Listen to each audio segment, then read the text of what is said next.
Comparing real estate investment strategy. There are so many strategies, and we would like to explore the most popular investment strategies and look at their good, bad, and the ugly sides and decide which strategy is better and how it is better than the other, and how does ALP system compare to them.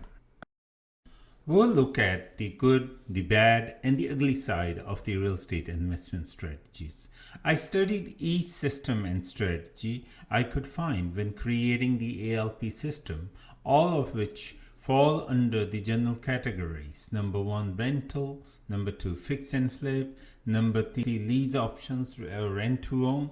Number 4, distressed sales, and including short sales and foreclosures. Number 5, multifamily, multi-unit investing. Number 6, speculative buildings. Number 7, land development, residential development, and commercial development. Without massive amounts of money, knowledge, experience, and capital, I wanted a simple, safe, applicable, predictable system. I wanted to produce something that everyone could use successfully regardless of their present circumstances, without taking many risks. Therefore, I considered them in depth and I eliminated the last 3 general categories. Many investors do not have access to multi-unit investments, spec buildings, or new developments. For our purposes, we will compare the properties of the ALP system to the first 4 categories. Let's examine each of these to determine its strengths and weaknesses.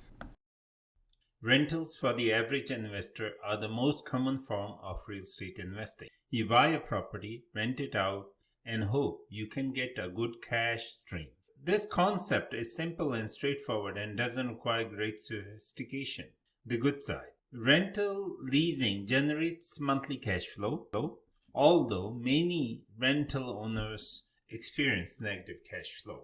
The length and the type of leases are generally dependent on the property type and size. The purchase and keep strategy guarantees appreciation and long-term profitability provided the investor is sufficiently keeping the property for a long period. U.S. investors are allowed to write off the mortgage interest, and this benefit is not available for the bad side. Investors spend a lot of time and effort in the performance of their property duties. On paper, a rental appears to be a good tenancy strategy, but most people sell rental in few short years, sometimes in loss, since they get fed up of dealing with the tenants. It's not easy to generate positive cash flow from rentals in the first few years. Investors must receive residents or new tenants regularly due to the high occupancy turnover. The ugly side, the renters can often cause significant damage to the houses. Their pets are smoking or lately marijuana, and these can also leave bad smells into the rental place. Every repair made by the investor is resulting in high repair costs. Inside the house, the investor has to regularly paint and replace the carpets. They have to pay for broken furnace, air conditioning, doors, equipment, locks. And if the investor doesn't hire a professional real estate manager, he will be on the call 24/7 and 7 days a week, which significantly reduces his profits. In dangerous areas, specific rentals increase the risk. Majority of the rental laws allow only first and last rentals as the deposits, which is not sufficient. If the client decides not to pay you the rent, it takes 2 to 3 months to evacuate a tenant, and especially if they are professional, and this could easily lead a loss for the investor. Rental income returns tend to be much lower than the property acquired under the ALP. Fix and flip. Fix and flip is another very popular but unsustainable strategy, because fix and flip, the concept is locate and purchase a distressed property at a big discount, renovate and resell it. But the rolling requires so much time and effort and is subject to such risks that everybody, even if they love renovating and improving homes, will be burnt out, or they will be burnt, or both. I know a man over the past 10 years, he has done roughly 15 fixers. He chose this strategy because he loved working with his hands and making lovely renovations. Eventually, he ended the operations and took a corporate job. Despite all the profitable transactions, he realized that it didn't work. By doing that, he will never be able to create a lasting wealth, because as fixer and flippers, if you're not keeping the property for too long, you are not getting the benefit of appreciation. And real estate is a game of time. The longer you keep the property, the more money you're going to make. This is a sad example, since I know nobody else better than him in fixing and flipping and renovating the houses. Like many others, this guy realized that rolling was an unsustainable approach, because the gap between his sale and purchase was too long. Means he would search for a few months, purchase a property, then renovate for a few months, and then he would take 2-3 months for him to sell the property. So he would have spent a long time before he could see the actual return. And what if the market wasn't good when he was flipping the property?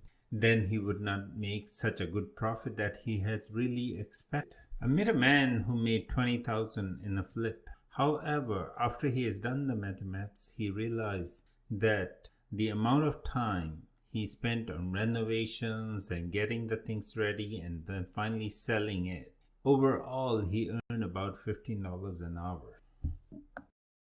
My fifth investment was the only time I lost some money in real estate. I bought it and turned it around. I purchased a property for $400,000, had strong comparables to confirm the market value was at least $400,000. I was so excited and was supposed that the amount of equity in it, and I jumped on it. After about 90 days on the market, the house sold me at a loss of $5,000. I thought it would be like a typical flip, but it was far beyond the area's median house price. The lesson I learned was avoid buying houses above the median price houses.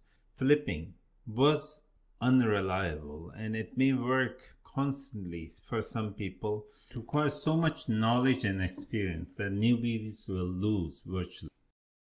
The good side of the fix and flip is that you could purchase fixes at substantial discounts when done correctly.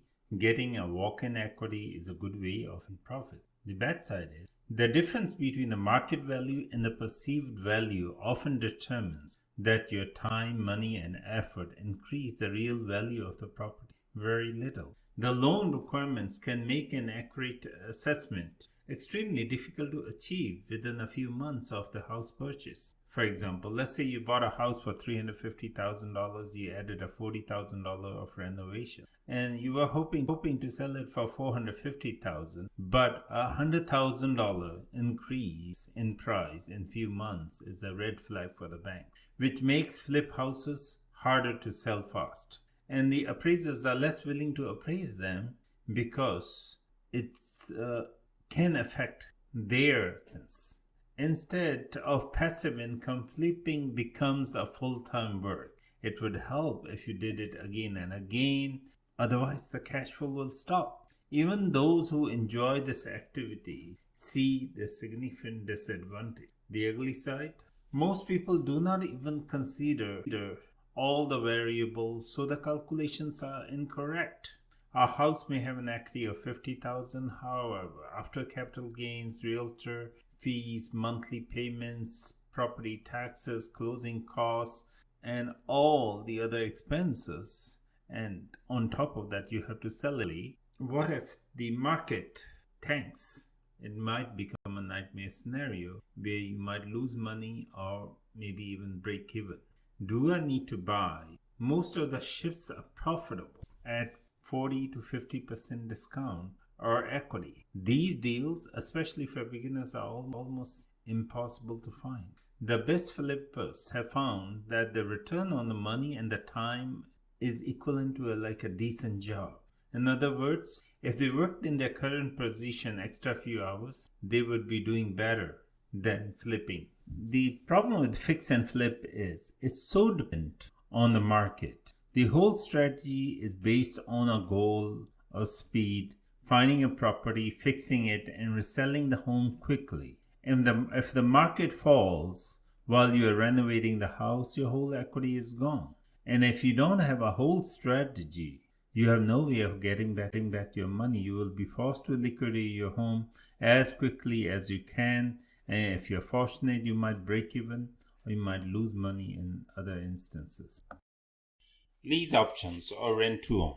Lease options sound exactly like it is. A tenant rents a house and then signs an agreement to purchase, which is called the lease option, the option to purchase. The rental options are the gateway for the renters to home ownership. The good side of it is lease options create a monthly cash flow like rentals. The cash flow usually exceeds the equivalent income of at least $200 a month because the tenants are willing to pay extra for their benefits. The higher monthly lease payments improve their debt to income ratios for investors, therefore increase their capacity to finance additional homes. The investor's credit is often maximized with rentals after acquiring several properties. Investors can collect from leaseholders a non-refundable down payment. Investors doesn't have the property maintenance issue. The tenant is responsible for all repairs and maintenance in the rental options. Saving and taxation. The U.S. investors are entitled to deduct their mortgage interest from their income taxes. Canadian investors do not enjoy this benefit. When the house is sold, the investor saves around 6% of the real estate commissions. Leasing can be an excellent way for the tenants to achieve ownership, while otherwise cannot be achieved. Local people like to have a place where they can call, improve their home. The tenants can enter the home with relatively small amounts of money as a down payment. Lease and rent-to-own options buys them time to repair their credit and prepare for traditional financing. And if the tenant wants to walk away from the house, they can walk away without responsibility. The transaction does not appear on their credit bureau. The bad side of it is traditional contracts for leasing options create a win-lose scenario for the back-end sale by setting up the upfront purchase price. If the house appreciates, the investor loses. The tenant would fail to purchase if the prices depreciate. Lease options have a high rate of failure that most tenants do not secure traditional financing by the end of the term. The ugly side is many investors are using lease options to hook up naive home buyers. When the tenant cannot buy the house, they get rid of them, they bring in a new suckers, and they collect large down payments, and they collect heavy down payments from the tenants. And the cycle goes on. Distress sales. Selling distress includes short sales, foreclosures, power sales, auction, divorce sales, etc. It's a common tactic to promote the countryside of the sales of pain, or what we call ambulance chasing. The idea is to find people who need to sell quickly in dire or urgent situation, regardless of why they are prepared to sell the house well below the market value.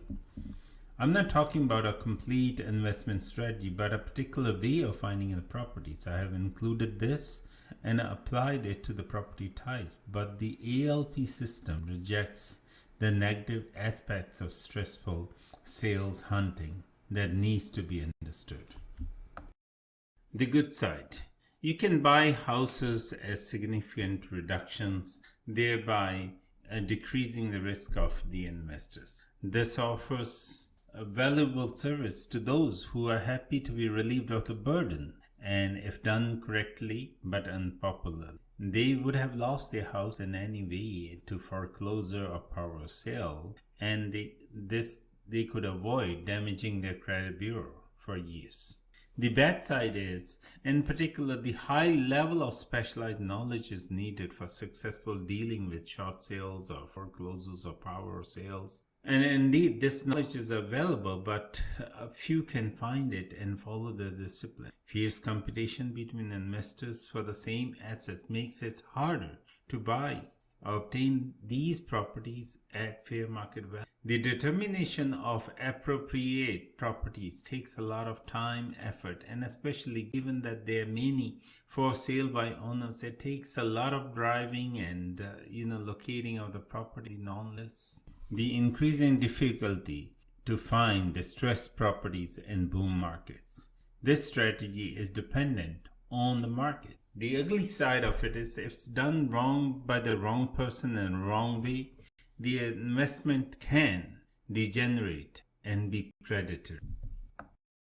After examining these common real estate investment strategies, imagine that there existed a system that incorporates the very best of all systems and strategies and removes the flaws. Imagine a low-risk scenario requires the minimum time and effort and working in every market, serving high levels of individuals and communities, achieving more elevated, more sustainable, and more diverse profits than any other.